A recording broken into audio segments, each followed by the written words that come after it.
Zach, thanks so much. We're nearing the end of the show, but it's Friday, and you know what that means? It's our favorite time of the week. It is, especially because there's so many new movies in theaters. Here's director Sean Hobbs with a brand new edition of Director's Chair.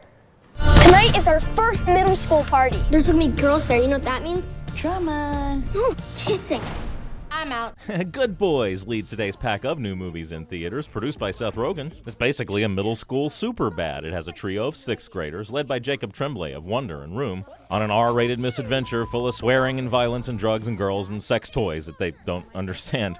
I thought it was very funny, more smart than crass, and even bothers to have some heart. I liked it, 3 stars. What we really need is a hero. Actually, that position's been filled. Oh, yeah! Are you kidding me? Also, a couple of new sequels. The Angry Birds movie 2, the birds and their pig enemies now joining forces against an icy new enemy. It's colorful and zany and instantly forgettable, but it does have a silly, cartoony, weird streak that I liked. Okay, 2.5 stars. Guys, there's a shark! What are we gonna do? You don't have a choice. You have to go back down. And you got the Shark sequel, 47 Meters Down, Uncaged, this time a new cast. Among them, the daughters of Jamie Foxx and Sylvester Stallone. Terrorized by chompy sharks while diving in caves and sunken ruins. Now, I did not get around to this one yet myself, but the buzz is okay. Something unexpected has come up. Just thinking about it's got my heart racing. She disappeared. Bernadette. Next, Cate Blanchett stars with Billy Crudup and Kristen Wiig. And Where'd You Go, Bernadette? Based on the bestseller, it is an odd, quirky one about the existential crisis and fragile mental state of a wife and mom who runs away to reclaim her life's spark.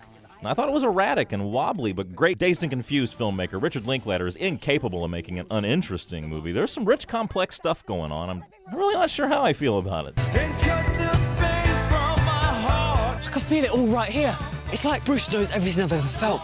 Everything I've ever wanted. Then there's Blinded by the Light, the true coming-of-age story of a Pakistani teen in socially turbulent 80s Britain who is profoundly moved and inspired by the working-class songs and poetry of the boss, Bruce Springsteen.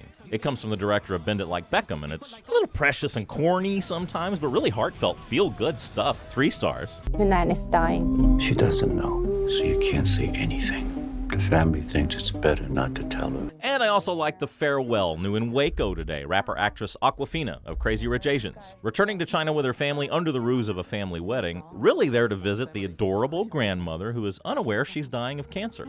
A heartfelt and bittersweet funny story of family and cultural bonds, 3 stars. You're John DeLorean, aren't you?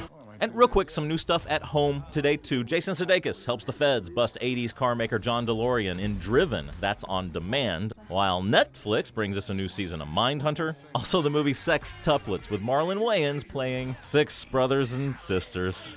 Oh boy. That's the latest from the director's chair. So many great movies in this edition of Director's Chair. Hey,